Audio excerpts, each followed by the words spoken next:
Okay.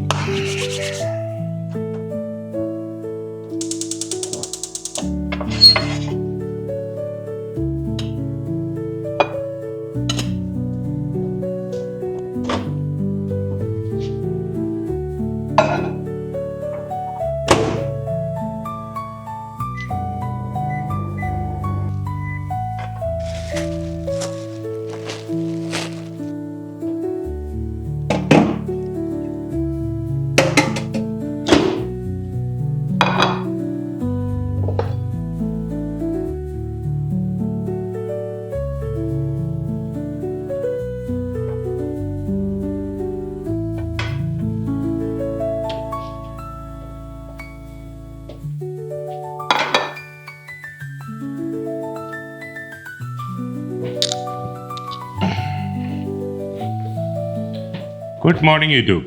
നല്ല ഒരു പ്രഭാതത്തിലേക്ക് സ്വാഗതം. ഇന്നിപ്പോൾ രാവിലെ ബ്രേക്ക്ഫാസ്റ്റ് ഒക്കെ ഞാനൊന്ന് റെഡിയാക്കി കഴിക്കാനുള്ള പരിപാടിയൊക്കെ നോക്കുമായിരുന്നു. ഇന്നിപ്പോൾ നല്ല വെട്ടം വെളിച്ചമൊക്കെ ഉള്ള ദിവസമാണ്. ഇന്ന് 17 ഡിഗ്രി ഉണ്ട്. ഒത്തിരി നാൾ കൂടി ജൂലൈ കഴിഞ്ഞു. ജൂലൈയിൽ എപ്പോഴും തണുപ്പായിരുന്നു. അപ്പോൾ ഓഗസ്റ്റിലേക്ക് വന്നു കഴിഞ്ഞപ്പോഴത്തേന് പയ്യെ ചൂടായി തുടങ്ങിയിട്ടുണ്ട്. അപ്പോൾ ഇന്ന് 17 ഡിഗ്രിയാണ് ഇന്നത്തെ ചൂട്. അതിൻ്റെ ഒരു സന്തോഷവും കാര്യങ്ങളൊക്കെ ഉണ്ട്. നമ്മൾ ഇന്ന് ഒരു പോഡ്കാസ്റ്റ് സ്റ്റൈല് വീഡിയോ ആണ് ഇന്ന് ചെയ്യാൻ ഉദ്ദേശിക്കുന്നത്. ജസ്റ്റ് ഞാനൊന്ന് ഫിനിഷ് ചെയ്തിട്ട് നമ്മളതിലേക്ക് കടക്കുന്നതായിരിക്കും. So let's get in to the show.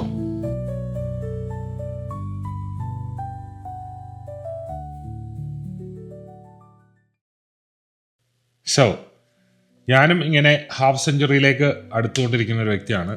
ഈ ഓസ്ട്രേലിയയിലെ ലൈഫ് സ്റ്റൈൽ കൊണ്ട് എനിക്ക് അത്രയും പ്രായമൊന്നും തോന്നത്തില്ല എന്ന് പല ആൾക്കാരും പറഞ്ഞിട്ടുണ്ട്. ശരി തന്നെയാണ്. എന്നിരിക്കലും ഈ 80s 90s കിഡ്സിൻ്റെ വികാരമായ പല കാര്യങ്ങളും നമുക്ക് ഭയങ്കര നൊസ്റ്റാൾജിയ ഉള്ള കാര്യമാണ്. ഞാൻ പറഞ്ഞല്ലോ, ഓസ്ട്രേലിയ പോലുള്ള ഒരു കൺട്രിയിൽ അല്ലെ വേറൊരു വെളി രാജ്യങ്ങളിൽ നമ്മൾ പോയി താമസിക്കാൻ തുടങ്ങിയാൽ നമുക്ക് നൊസ്റ്റാൾജിയ ഭയങ്കരമായിട്ടായിരിക്കും. ചെറിയ കാര്യങ്ങൾ പോലും ഈ പറയുന്ന പോലുള്ള ഒരു ഗ്രഹാതുരത്വം എന്ന് പറയുന്ന വേർഡാണ്, അതാണ് കറക്റ്റ് മലയാളം വേർഡ്. ഗ്രഹാതുരത്വം നമ്മളെ ഏറ്റവും കൂടുതൽ ഫീൽ ചെയ്യുന്ന ഒരു സ്ഥലമാണ് വെളി രാജ്യങ്ങൾ എന്ന് പറയുന്നത്. കാരണം ഒത്തിരി നാളുകളായിട്ട് നമ്മൾ നാടുമായിട്ട് വിട്ടു നിൽക്കുന്നത് കൊണ്ട് ആ ചെറിയ ചിന്തകൾ പോലും നമ്മളെ പെട്ടെന്ന് നാട്ടിലേക്ക് കൊണ്ടുപോകും എന്നുള്ളതാണ്. ഞാൻ നിങ്ങൾക്ക് ഇവിടെ കുറച്ച് സൗണ്ടുകൾ പ്ലേ ചെയ്യാം. നിങ്ങൾ ഈ കണ്ണടച്ച് ഈ സൗണ്ടുകളൊന്ന് കേട്ട് നോക്കിയിട്ട് നിങ്ങളുടെ മനസ്സിൽ വന്നത് എന്താണെന്ന് കമൻറ്റ് ബോക്സിൽ പറയാമോ?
Jayalakshmi Sarees, 50 years in silk.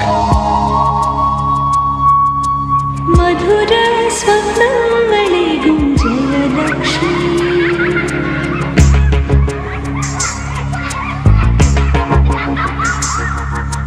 Kinnaram chollum Jayalakshmi.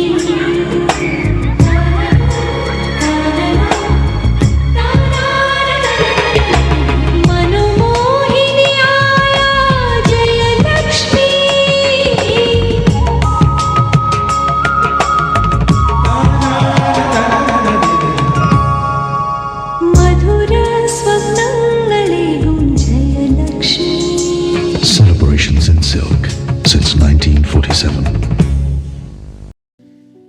നമ്മൾ കണ്ണടച്ച് ഈ കാര്യങ്ങൾ കേൾക്കുമ്പോൾ നമ്മൾ പതുക്കെ പഴയ കാലങ്ങളിലേക്ക് തിരിച്ചു പോകുകയാണെന്നുള്ള സത്യമല്ലേ. അത് ഭയങ്കര ഒരു സംഭവം തന്നെയാണ്. എന്താണെന്ന് വെച്ച് കഴിഞ്ഞാൽ ചെറുപ്പത്തിൽ നമ്മുടെ ബ്ലഡിൽ ഇംപ്രിൻ്റ് ആയെന്ന് വേണമെങ്കിൽ പറയാം. അങ്ങനത്തെ സൗണ്ടുകളാണ് ഇതെല്ലാം നമ്മളെ പഴയ ചിന്തകളിലേക്കും വിചാരങ്ങളിലേക്കും കൊണ്ടുപോകും. ഇതിപ്പോൾ ഞാൻ പറഞ്ഞുകൊണ്ടിരുന്ന പോർക്കത്ത് ഈ 90s കിഡ്സും ഇപ്പോഴത്തെ കിഡ്സും തമ്മിലുള്ള ഇപ്പോഴത്തെ കിഡ്സിന് ഭയങ്കര പ്രിവിലേജാന്ന് പറയും. അങ്ങനെയൊക്കെ ചെറുപ്പത്തിൽ ഞങ്ങളുടെ കാരണവന്മാരൊക്കെ പറഞ്ഞിട്ടുള്ളൊരു കാര്യമാണ്. അതിനൊക്കെ അറിയാമോ, ഞങ്ങൾ എത്ര ദൂരം നടന്നു പോയാണ് പഠിച്ചിട്ടുള്ളതെന്ന് അറിയാമോ, ഞങ്ങൾ എന്ത് കഷ്ടപ്പെട്ടിട്ടുണ്ടെന്ന് അറിയാമോ, പഠിക്കാൻ പോകാൻ നിങ്ങൾക്കിപ്പോൾ പോകാൻ ബസ്സുണ്ട്, സൈക്കിളുണ്ട്, കാര്യങ്ങളുണ്ട്, എന്നിട്ട് നിങ്ങൾ എന്താണ് പഠിക്കാത്തത്, നന്നായിട്ട് പഠിക്കണം എന്നൊക്കെ രീതിയിൽ ഉള്ള സംസാരങ്ങൾ.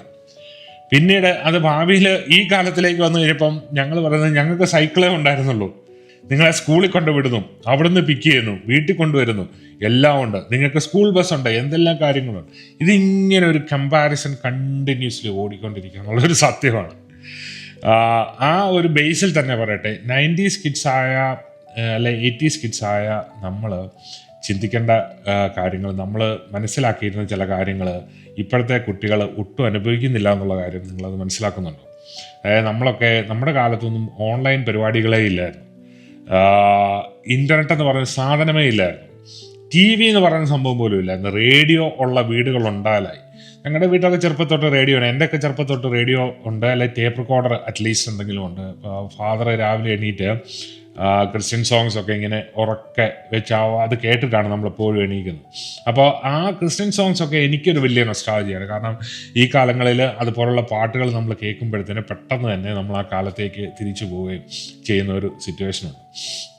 അപ്പം ഞാൻ പറഞ്ഞു വന്നത് ഈ 90s കിഡ്സായ നമ്മൾ അല്ലെ 80s കിഡ്സായ നമ്മൾ കളിച്ചിട്ടുള്ള ഗോലികളി, എന്താ പറയുന്നത്, ഇട്ടൂലി കളിയൊക്കെ നിങ്ങളുടെ നാട്ടിലുണ്ടായിരുന്നോ എന്ന് എനിക്കറിയത്തില്ല. അതായത് ഒരു സൂചി അല്ലെ ഒരു പിന്ന്, സേഫ്റ്റി പിൻ എടുത്ത് അവിടെയിലും ഇടും, എന്നിട്ട് അത് കണ്ടുപിടിക്കുന്ന പരിപാടിയാണ്. ഒരാളിടും, അയാൾ മറ്റുള്ള ആൾക്കാർക്ക് ചൂടുണ്ട് ചൂടില്ല എന്നുള്ള രീതിയിൽ പറഞ്ഞു കൊടുത്ത് കണ്ടുപിടിക്കുന്ന ഒരു പരിപാടിയാണ് ഇട്ടൂലി കളിയെ, പിന്നെ ഈർക്കിലി കളിയെ, കല്ല് കളിയെ, വെള്ളയ്ക്ക കളിയെ, ഇങ്ങനെ എന്തെല്ലാം കളികളാണ് നമ്മൾ ചെറുപ്പത്തിൽ കളിച്ചിട്ടുണ്ട്. ഇന്നത്തെ കുട്ടികൾക്ക് ഇതിനെപ്പറ്റി വല്ല അറിവുണ്ടോ?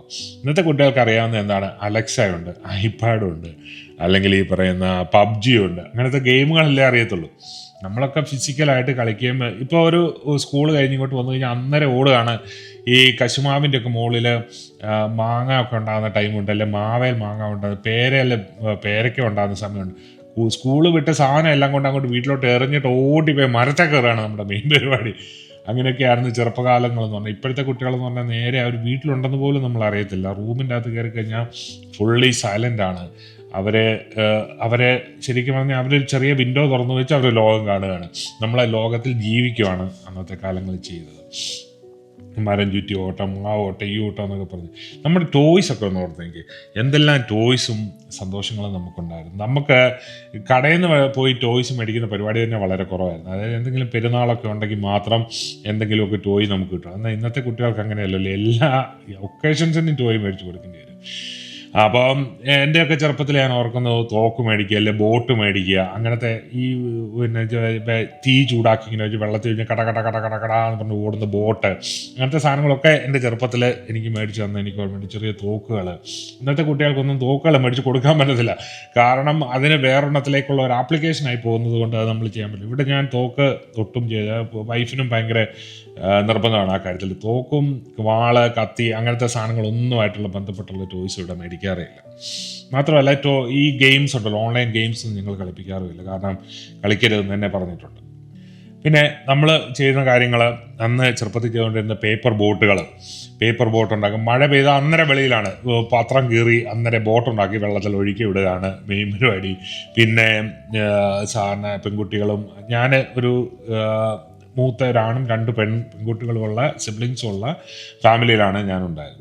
അപ്പോൾ ഞാനാണ് മൂത്തത്, എൻ്റെ ഇളയ 2 പെൺകുട്ടികളാണ്. അപ്പോൾ ഇവരുടെ കൂടെ ഈ ഈ ചിരട്ടക്കകത്ത് മണ്ണ് വെച്ച് കളിക്കുന്നത്, ഇതൊക്കെ എന്ന് പറഞ്ഞു കഴിഞ്ഞാൽ ചെറുപ്പകാലങ്ങളാണ്, ഒത്തിരി ചെറുപ്പത്തിലാണ്. എന്നിരിക്കലും എന്താ പറയുന്ന കിച്ചൺ കുക്കിംഗ് പരിപാടികൾ, അപ്പം ചുടിയിൽ, അങ്ങനത്തെ പരിപാടികളൊക്കെ എന്തെല്ലാം നമ്മൾ ചെയ്തിട്ടുണ്ട്. ഇന്നത്തെ കുട്ടികൾക്ക് ഇത് എന്താണെന്ന് പോലെങ്കിലും അറിയാമോ? പക്ഷേ അതൊരു നല്ല അനുഭവമായിരുന്നു. നല്ല ചിന്തകളും നല്ല കാര്യങ്ങളൊക്കെ ആയിരുന്നു അന്നത്തെ ആ സംഭവങ്ങളെന്ന് വേണം ഞാൻ പറഞ്ഞു വരുന്നത്. നമുക്ക് ഒക്കെ ചെറുപ്പത്തിലാണെങ്കിൽ ഈ കാസറ്റിൻ്റെ പരിപാടിയൊക്കെ ഉണ്ടായിരുന്നു. അതായത് ഈ എവിടെ കണ്ടാലും കാസറ്റ് പോയി മേടിക്കുക. എനിക്ക് തന്നെ ഒരു വലിയ ഡ്രോയർ, ഒരു നല്ല വലിപ്പമുള്ള നമ്മുടെ ഈ തുണിയൊക്കെ വെക്കുന്ന ഡ്രോയർ, 2 ലെയർ ഫുള്ള് കാസറ്റുകളുണ്ടായിരുന്നു. അതൊക്കെ അന്ന് എവിടുന്നെങ്കിലും ഇച്ചിരി പൈസ ഉണ്ടാക്കി, അല്ലെ മമ്മിയെ ചാക്കിട്ട്, അല്ലെ എവിടുന്നേലും പൈസ ഉണ്ടാക്കി ഒക്കെ അങ്ങ് മേടിക്കുകയാണ്. അതൊക്കെ മേടിച്ച് സൂക്ഷിച്ച് വെച്ച് എന്തിനാണോ സൂക്ഷിച്ച് വെച്ചെന്ന് എനിക്ക് പോലും അറിയത്തില്ല. കഴിഞ്ഞ ഏതോ ഒരു തവണ ഞാൻ നാട്ടിൽ ഇതിന് പോയപ്പോഴത്തേന്, അവധിക്ക് പോയപ്പോഴത്തേന് മുഴുവനോടെ എടുത്ത് കത്തിച്ച് കളയുക ചെയ്ത്. കാരണം അതൊരു നല്ല അഴുക്കായിപ്പോയി. അതുകൊണ്ട് വെറുതെ സ്ഥലം കളയുക എന്നുള്ളൊരു സംഭവം അല്ലാതെ. അങ്ങനെ കാസറ്റുകൾ, പുതിയ പാട്ടുകൾ ഇറങ്ങി അന്നേരം കാസറ്റുമായിട്ട് ഓടുകയാണ്. ഇത് പോയി റെക്കോർഡ് ചെയ്യാനായിട്ട്, എവിടെയെങ്കിലും പോയി റെക്കോർഡ് ചെയ്യുന്ന കാസറ്റ് റെക്കോർഡിങ് ഷോപ്പുകൾ, അങ്ങനത്തെ സാധനങ്ങളൊക്കെ ഇല്ലാതായല്ലോ. ഒരു കാലത്ത് കാസറ്റ് കട ഉണ്ടായിരുന്നു, അത് കഴിഞ്ഞിട്ട് അത് വീഡിയോ കാസറ്റ് കടയായി, പിന്നെ അത് CD കടയായി. ഇപ്പോൾ CD കടയൊന്നും ഇല്ലല്ലോ, എല്ലാം തന്നെ ഒഴിവായി പോലെ. CD എന്ന് പറഞ്ഞ സാധനം തന്നെ ഇവിടെ കാണാനില്ല. ഓസ്ട്രേലിയയൊക്കെ സംബന്ധിച്ചിടത്തോളം റെൻ്റൽ എന്ന് പറഞ്ഞ പരിപാടി ഭയങ്കര സംഭവമായിരുന്നു. പക്ഷേ ഒരു 10 വർഷം, ഞങ്ങൾ വന്ന കാലത്തൊക്കെ റെൻ്റൽ വലിയ സംഭവമായിരുന്നു കേട്ടോ. പക്ഷേ ഒരു 10 വർഷമായിട്ട് അല്ലെങ്കിൽ ഒരു 15 വർഷമായിട്ട് റെൻ്റൽ പരിപാടികൾ ഒന്നുമില്ല. കടകളെല്ലാം സ്റ്റോപ്പ് ചെയ്തു. എന്നാലും അവിടെ ഇവിടെയൊക്കെ ചെറുതായിട്ടുണ്ടെന്ന്. കാരണം ഇപ്പോൾ നെറ്റ്ഫ്ലിക്സും അതും ഇതൊക്കെ വന്നപ്പോൾ നെറ്റ്ഫ്ലിക്സിൽ നിന്ന് തന്നെ നമുക്ക് റെൻ്റ് എടുക്കാൻ പറ്റും. അങ്ങനെയൊക്കെയുള്ള പരിപാടികൾ ഉള്ളതുകൊണ്ടാണ് അങ്ങനെ വരുന്നത്. അപ്പോൾ ഇപ്പോഴത്തെ കുട്ടികളെ സംബന്ധിച്ചിടത്തോളം എല്ലാം അലക്സയാണ്, അല്ലെങ്കിൽ ഐപാഡാണ്, അല്ലെങ്കിൽ AI ആണ് അവരുടെ ബെസ്റ്റ് ഫ്രണ്ട്. നമുക്ക് നമ്മുടെ അയലോക്കത്തുള്ള ഒരു കൊച്ച്, 2 പേര്, അല്ലെങ്കിൽ ഒരു ക്രിക്കറ്റ് ഗാങ്, അല്ലെങ്കിൽ അവിടെ എന്തെങ്കിലുമൊക്കെ എവിടെയെങ്കിലുമൊക്കെ എപ്പോഴും നമുക്ക് നാട്ടിലും കൂട്ടുകാരുണ്ടാവും, സ്കൂളിലും കൂട്ടുകാരാണ്. ഒരു ഗാങ് ആയിരുന്നു. പക്ഷേ ഇപ്പോൾ അങ്ങനെ ഒരു പരിപാടിയില്ല. എല്ലാവരും എലോൺ ആയിട്ടിരിക്കാൻ ഇഷ്ടപ്പെടുന്ന മനുഷ്യരാണ്. പിന്നെ വേറെ കാര്യം നിങ്ങൾ ഓർക്കുന്നുണ്ടോ? പണ്ട് കാലത്തെ TV ടൈം എന്ന് പറയുന്നതായിരുന്നു ഫാമിലി ടൈം. നമ്മളെപ്പോഴും എല്ലാം ഫുൾ ഫാമിലി TV മുമ്പിൽ വന്ന് ഇരുന്ന് TV കാണുന്ന ഒരു പരിപാടി ഉണ്ടായിരുന്നു.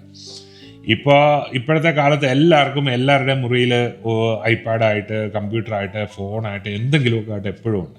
അപ്പം ആ ഫാമിലി ടൈമുകളൊക്കെ ഇല്ലാതായി. പക്ഷേ ഞങ്ങൾ എപ്പോഴും ആദ്യകാലം തൊട്ടേ വളരെ ഇതായിട്ട് ചെയ്യുന്നൊരു കാര്യമാണ്. എല്ലാ ആഴ്ചകളും ചെയ്യാൻ പറ്റണോ, എല്ലാ ദിവസങ്ങളും ചെയ്യാൻ പറ്റണമെന്നില്ല. ആഴ്ചയിൽ ഒരു 2 or 3 തവണയെങ്കിലും ഞങ്ങൾ എല്ലാവരോടും ഇരുന്ന് ഫാമിലി ഒരുമിച്ചിരുന്ന് കഴിക്കുന്ന ഒരു പരിപാടി. അത് വർഷങ്ങളായിട്ട് ചെയ്തുകൊണ്ടിരിക്കുന്ന ഒരു കാര്യമാണ്. അങ്ങനെ എന്തെങ്കിലുമൊക്കെ ചെയ്താലേ ഇവരെ കിട്ടത്തുള്ളൂ, അല്ലെ ഇവരെ കാണാൻ പോലും കിട്ടത്തില്ല എന്നുള്ളതാണ്. അപ്പോൾ എല്ലാവരും കൂടി വിളിച്ച് എല്ലാവരോടും ഇരുന്ന് കഴിച്ച് വർത്താനമൊക്കെ പറഞ്ഞ് കഴിക്കുക എന്നുള്ളൊരു പരിപാടിയൊക്കെ ഞങ്ങൾ എപ്പോഴും സെറ്റ് ചെയ്യുന്നതാണ്. അപ്പോൾ ഞാൻ പറഞ്ഞു വന്നത്, അന്നത്തെ കാലത്ത് അതൊരു സെറ്റഡ് ഫാമിലി ടൈമാണ്. ആ ടൈമിൽ എല്ലാവരും വരും. എന്താ പറയുന്നത്, സീരിയല്, ദൂരദർശനുള്ള ഏതെങ്കിലും സീരിയലോ അല്ലെങ്കിൽ ചിത്രഹാരോ ചിത്രഗീതമോ ന്യൂസോ എന്തെങ്കിലും കാണാൻ എപ്പോഴും 4 മണി ആയിക്കഴിഞ്ഞാൽ ഒരു 6:30-7 മണി ആയിക്കഴിഞ്ഞാൽ TV ഫ്രണ്ടിലുണ്ട് എല്ലാവരും. അങ്ങനത്തെ ഒരു സമയങ്ങളൊക്കെ ഉണ്ടായിരുന്നല്ലോ. മാത്രമല്ല നമുക്ക് TV ഇല്ലാതിരുന്ന സമയങ്ങളും ഉണ്ട്. അപ്പം നമ്മൾ അയൽവക്കത്തെ വീട്ടിലൊക്കെ പോയി അവരുടെ വീട്ടിൽ അവരൊക്കെ സമ്മതിക്കണം കേട്ടോ. കാരണം നമ്മളാണെങ്കിൽ തന്നെ ഇപ്പോൾ ഒന്ന് ഓർത്ത് നോക്കി, ഒരു 10-15 പേര് വീട്ടിനകത്ത് വാതിക്കൽ രാവിലെ വൈകുന്നേരം വന്നങ്ങ് ഇരിക്കുക, എല്ലാ ദിവസവും വൈകിട്ട് വന്നിരിക്കുക TV കാണാനായിട്ട്. ആ വീട്ടുകാരൊക്കെ സത്യം പറഞ്ഞാൽ സമ്മതിക്കണം കേട്ടോ. അത്രയ്ക്കൊക്കെ പേഷ്യൻസോടെ അവർ ചെയ്തത്. പക്ഷെ അത് ആ കാലഘട്ടത്തിൻ്റെ കാര്യം കൂടിയാണ് കേട്ടോ. കാരണം അന്നൊക്കെ പറഞ്ഞാൽ TV ഉണ്ടെന്ന് പറഞ്ഞൊരു വിലയാണ്. അവിടെ TV കാണാൻ പോകുന്നതെന്ന് പറയുന്ന ഒരു സംഭവമാണ്. അപ്പോൾ ഞങ്ങളങ്ങനെ ഇപ്പോൾ ചിലപ്പോൾ ചെല്ലുമ്പോൾ TV ഓഫ് ആയിരിക്കും. അവരുടെ TV കാണാൻ അന്നേരം അവരമ്മനെ കയറിയിരിക്കുന്നു പറഞ്ഞാൽ അവരെന്തെങ്കിലും കഴിക്കാനൊക്കെ കൊണ്ടുതരും.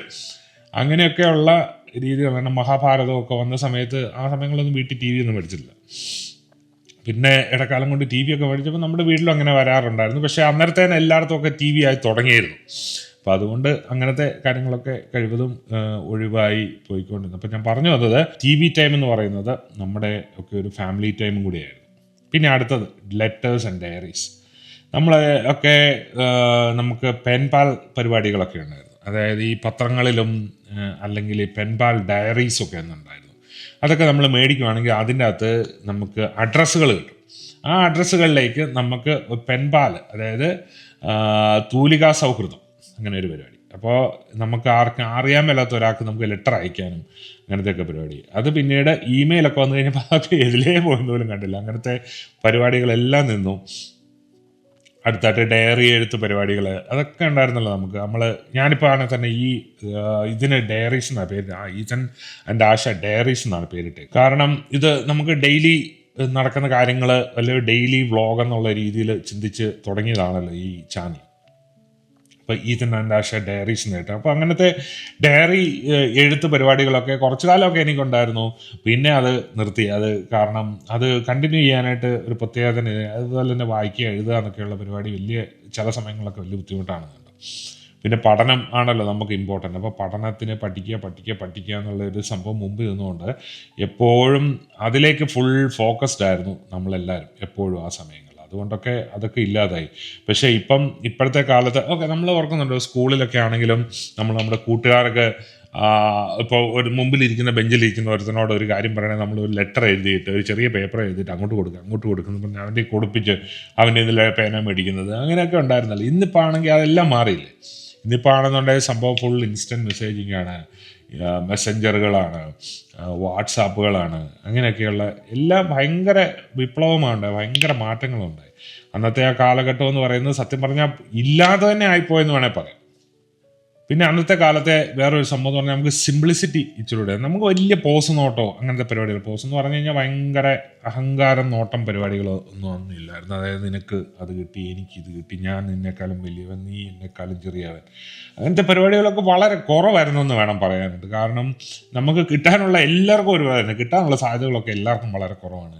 അപ്പോൾ ആൾക്കാർ എന്താ പറയുന്നത്, പൊങ്ങച്ചം കാണിക്കാനായിട്ടുള്ള സാധ്യതകളൊക്കെ ഒത്തിരി കുറവായിരുന്നു.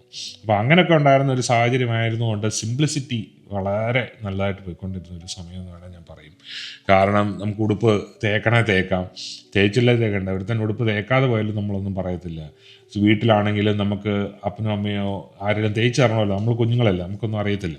അപ്പോൾ കാരണം അന്ന് ഈ ചിരട്ടക്കരി ഇട്ട് അല്ലെങ്കിൽ മറ്റേ കാനമുള്ള ഈ ഇലക്ട്രിസിറ്റിയുടെ തേപ്പ് പെട്ടിയാണ്, അത് ഭയങ്കര കട്ടിയാണ്, അത് വെച്ച് തേക്കാൻ. അത് തേക്കാന്ന് പറഞ്ഞു കഴിഞ്ഞാൽ ഡേഞ്ചറസുമാണ്. കാരണം അതിൻ്റെ ബാക്കിൽ നിന്ന് ഒരു ക്ലിപ്പാണ്, ആ ക്ലിപ്പിങ് ഊരി പോന്നു കഴിഞ്ഞ് കഴിഞ്ഞാൽ പിന്നെ അന്നേരം കണ്ടടിയും, ഇതൊക്കെ പരിപാടികളാണ്. അപ്പോൾ അതൊന്നും ഇല്ലാതെ തേക്കാതെ പോയാലും കുഴപ്പമില്ല, തേച്ചിട്ടിട്ട് പോയാലും കുഴപ്പമില്ല, യൂണിഫോം ആണെങ്കിലും അങ്ങനെ ഒരു ഭയങ്കര ഒരു സിമ്പിൾ ലൈഫായിരുന്നു. കാരണം ഉടുപ്പയിൽ ഇച്ചിരി ചളി പറ്റിയെന്ന് പറഞ്ഞാലും we don't care about it. ഇപ്പം തന്നെയാണ് മുഴുവൻ കാര്യങ്ങൾ മാറിപ്പോയെന്ന് പറയാം. ആൾക്കാരൊക്കെ ഒത്തിരിയും വളരെ ഈ കാര്യങ്ങളിലൊക്കെ വളരെ, കാരണം ഈ അസ്തറ്റിക് ലുക്കിന് ഭയങ്കര പ്രാധാന്യം കൊടുക്കുന്ന ഒരു കാലമാണിത്. കാരണം ഉടുപ്പ് ചുളിഞ്ഞിരിക്കുന്നു, അത് ഇത് എന്ന് പറഞ്ഞുള്ള ഒരു സംഭവം. അപ്പോൾ ഇപ്പോഴത്തെ കാലഘട്ടത്തിൽ അതൊക്കെ ഒത്തിരി മാറിപ്പോയി. ആ സിംപ്ലിഫിക്കേഷൻ. കാരണം വെച്ചാൽ ഇപ്പോൾ നിൻ്റെ കയ്യിലിരിക്കുന്നത് ഐഫോണിൻ്റെ ഏതാണ്? എൻ്റെ കയ്യിലിരിക്കുന്ന ഐഫോണിൻ്റെ 16 ആണ്, അല്ലെ 16 Pro, അല്ലെ 17 ആണ് ഇരിക്കുന്നത്.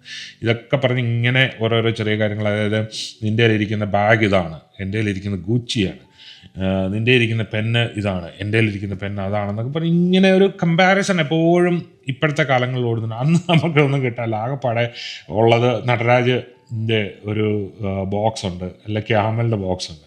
അത് തുറക്കുമ്പോഴത്തെ ഒരു മണമുണ്ട്. സോ അതൊന്നും ഒരിക്കലും മറക്കത്തില്ല. അപ്പോൾ പുത്തനായിട്ട് മേടിക്കുമ്പോൾ ഇങ്ങനെ തുറക്കുമ്പോൾ ഒരു മണമുണ്ടല്ലോ, ഒരു ഇരുമ്പിൻ്റെയും ഈ സാധനങ്ങളുടെ എല്ലാത്തിൻ്റെയും പുത്തൻ്റെ ഒരു മണമുണ്ടല്ലോ. അതുപോലെ ഒക്കെയുള്ള സിറ്റുവേഷൻ അന്ന് അതേ ഉള്ളൂ. ഒന്നേ നടരാജ് അല്ല ക്യാമൽ, രണ്ടും ഒരു വില തന്നെ. അന്ന് നടരാജിന് ശക്കലയുടെ വില കൂടുതലെന്ന് എൻ്റെ ഒരു വിചാരം. ഇതിന് കിട്ടാനും ഇച്ചിരി ബുദ്ധിമുട്ടായിരുന്നു. ക്യാമലിൻ്റെ പെൻസിലുകളും ഇൻസ്ട്രുമെൻറ്റ് ബോക്സുകളും ആയിരുന്നു നമുക്ക് എപ്പോഴും കിട്ടിക്കൊണ്ടിരുന്നത്. അപ്പോൾ simplicity was one of the thing which we actually had at the time. പക്ഷേ ഇപ്പോൾ നമുക്കത് ഒട്ടും സിംപ്ലിസിറ്റി ഉണ്ട് ഇല്ലെന്നല്ല ഞാൻ പറയുന്നത്, പക്ഷേ സ്റ്റാൻഡേർഡ്സ് എല്ലാം ഡിഫറെൻ്റ് ആയി. We have changed a lot. ഇപ്പോഴത്തെ സ്റ്റുഡൻസ് എന്ന് പറഞ്ഞു കഴിഞ്ഞാൽ സ്റ്റാൻഡേർഡ്സ് ഒക്കെ എൻറ്റയർലി ഡിഫറെൻ്റ് ആണ്. They are looking very very different in these days. പിന്നെ അടുത്ത ഒരു സംഭവം എന്ന് പറഞ്ഞു കഴിഞ്ഞാൽ നമ്മുടെ ഈ ഫോട്ടോഗ്രാഫി, വീഡിയോഗ്രാഫി എന്നൊക്കെ പറഞ്ഞാൽ അന്ന് നമുക്ക് ശരിക്കും പറഞ്ഞു കഴിഞ്ഞാൽ ഈ പറയുന്ന ക്യാമറയിലാണ് ഫോട്ടോ എടുക്കുന്നത്. ക്യാമറയിൽ ഫോട്ടോ എടുക്കുമ്പോഴത്തേന് ഉള്ള ഒരു സംഭവം എന്ന് പറഞ്ഞു കഴിഞ്ഞാൽ അതിൻ്റെ അകത്ത് 36 ഫോട്ടോയെ നമുക്ക് എടുക്കാൻ പറ്റുള്ളൂ. ഒറ്റ ഫോട്ടോ എടുത്തു കഴിഞ്ഞാൽ അത് എങ്ങനെ കിട്ടിയെന്ന് പോലും നമുക്ക് അറിയണമെന്നില്ല. നമുക്ക് ആകെ മൊത്തം ടോട്ടൽ എൻ്റെ ഓർമ്മയിലൊക്കെ അന്നുള്ളതെന്ന് പറഞ്ഞാൽ 100ൻ്റെ ഫിലിമാണ്. 100 എന്ന് പറഞ്ഞാൽ അത്യാവശ്യം ഇൻ ബിറ്റ്വീൻ എല്ലാത്തിനും കിട്ടുന്ന ഒരു ഫിലിമാണ്. നമുക്ക് വെട്ടമുള്ളിടത്ത് എടുക്കാൻ ഏറ്റവും നല്ല സാധനമാണ് 100ൻ്റെ ഫിലിം. ഇല്ല ചില ഇതിലൊക്കെ ആണെങ്കിൽ ഫ്ലാഷും ഉണ്ട്, ഫ്ലാഷ് ഇട്ട് അടിച്ചാലും അത്യാവശ്യം നല്ല ഫോട്ടോസ് കിട്ടും. ഇപ്പോഴത്തെ കാലഘട്ടത്തിലാണെങ്കിൽ ഒന്ന് ചിന്തിച്ച് നോക്കി അങ്ങനെ ഒരു സിറ്റുവേഷൻ വരുന്നത്. ഇപ്പോഴാണെന്നുണ്ടെങ്കിൽ നമ്മളൊരു 50 ഫോട്ടോ എടുക്കും. 50 ഫോട്ടോ എടുത്തിട്ട് ആ 50 ഫോട്ടോയിൽ ഫിൽറ്ററിലായിട്ട് ഏറ്റവും നല്ലത് ഏതാണെന്ന് നോക്കും, അതിൽ നിന്ന് ഒരെണ്ണമാണ് എടുക്കുന്നത്. അത് മാത്രമല്ല ഓരോ സെക്കൻഡിലും എന്തുമാത്രം ഫോട്ടോസ് നമ്മൾ എടുത്തുകൊണ്ടിരിക്കുന്നത്. അന്നെന്ന് പറഞ്ഞാൽ ഒറ്റ ഫോട്ടോ, ഒറ്റ മെമ്മറി, ഒറ്റ അടി, അതേ ഉള്ളൂ. ആ ആംഗിളിൽ ആ സാധനം അത് മാത്രം, അത് പ്രിൻ്റ് എടുക്കുക, അത് സൂക്ഷിച്ച് വെക്കുക, അങ്ങനൊരു പരിപാടിയായിരുന്നല്ലോ. ഇന്നത്തെ കുട്ടികൾ കഴിഞ്ഞ് മാത്രമല്ല ഫോണുകൾ അന്നത്തെ ഒന്ന് ചിന്തിച്ച് ചോദിക്കുക, എല്ലാം ഇങ്ങനെ ഡയൽഡപ്പ് ഫോണുകളാണ്. ഇങ്ങനെ ഒന്നേൽ പ്രസ് ചെയ്യുന്ന ഫോണുകൾ അല്ലെങ്കിൽ ഡയൽ ചെയ്യുന്ന ഫോണുകളായിരുന്നു. ഇന്നത്തെ കുട്ടികളോട് ആ ഫോൺ കാണിച്ചിട്ട് ഇത് എന്നാന്ന് കഴിഞ്ഞ ദിവസം ഞാനൊരു റീലിങ്ങനെ ഇത് കാണുമായിരുന്നു. ഒരു കുട്ടിയോട് ചോദിച്ചു ഇതെന്ന് ഈ നമ്പറിലേക്ക് വിളിക്കാൻ പറഞ്ഞ് കൈ കൊടുക്കുമ്പോൾ അവൻ ആ ഹോളിൽ ഇങ്ങനെ പ്രസ് ചെയ്യാൻ ശ്രമിക്കുന്നു, ഹോളിലെ പിടിച്ച് തിരിക്കുന്നു, അവൻ അറിയത്തില്ല. സിറ്റുവേഷൻ എന്ന് പറയുന്നത് ഈ പറയുന്ന പോലുള്ള സംഭവങ്ങളെല്ലാം ഇല്ലാതായി എന്നുള്ളതാണ്. ഇതിപ്പോൾ നമ്മൾ ഒട്ടുമിക്ക സാധനവും ഭൂമിയിൽ നിന്ന് തന്നെ തുടഞ്ഞു മാറുന്ന പോലെ തുടച്ചു മാറ്റപ്പെടുന്നത് പോലെ തന്നെ ആയിപ്പോയെന്നുള്ളതാണ്. അപ്പോൾ ഞാൻ പറഞ്ഞു വന്നത് ഈ ഫോട്ടോസ് ആണെങ്കിൽ തന്നെയും നമ്മൾ എടുക്കുന്നത് അത്രയും ഫോട്ടോസൊന്നും എടുക്കാറില്ല. അങ്ങനെയൊക്കെ നല്ല മെമ്മറിയും കാര്യങ്ങളും ഒക്കെ ആയിരുന്നല്ലോ അന്നത്തേതെന്ന് പറയുന്നത്. ഇപ്പോൾ ഇത് പറഞ്ഞുകൊണ്ട് 90s കിഡ്സ് അങ്ങ് ഭയങ്കര സംഭവമാണ്, അല്ലെ 80s കിഡ്സ് ഭയങ്കര സംഭവമാണെന്നല്ല പറയുന്നത്. രണ്ടിനും അതിൻ്റേതായ പ്രിവിലേജസ് ഉണ്ട്, രണ്ടിനും അതിൻ്റേതായ ഗുണങ്ങളും ദോഷങ്ങളും ഉണ്ട്. അന്ന് കാലത്ത് ഗുണങ്ങളും ദോഷങ്ങളും നമ്മൾ അനുഭവിച്ചിട്ടുണ്ട്, അതിൽ കൂടെ കടന്നു വന്ന് ഇന്നത്തെ കാലത്തും ഗുണങ്ങളും ദോഷങ്ങളും ഉണ്ട്. സ്റ്റാൻഡേർഡുകളെല്ലാം ചേഞ്ചായി, സ്റ്റാൻഡേർഡുകളെല്ലാം മാറി, നമ്മുടെ ലൈഫ് സ്റ്റൈൽ ചേഞ്ചായി, ലൈഫിന് ഡിഫറൻസ് ഉണ്ടായി. ഇതെല്ലാമാണ് ഇതിൻ്റെ അകത്ത് ഉണ്ടായ വ്യത്യാസങ്ങളെന്ന് പറയുന്നത്. അപ്പോൾ ഇന്നത്തെ വീഡിയോ ഇവിടെ അവസാനിക്കുകയാണ്. അപ്പോൾ നാളെ ഞാൻ വേറെ ഒരു വിഷയമായി വരുന്നതായിരിക്കും. ആ വീഡിയോ കാണുന്നവരെ സന്തോഷമായിരിക്കുക, ആരോഗ്യമായിരിക്കുക. See you in the next one.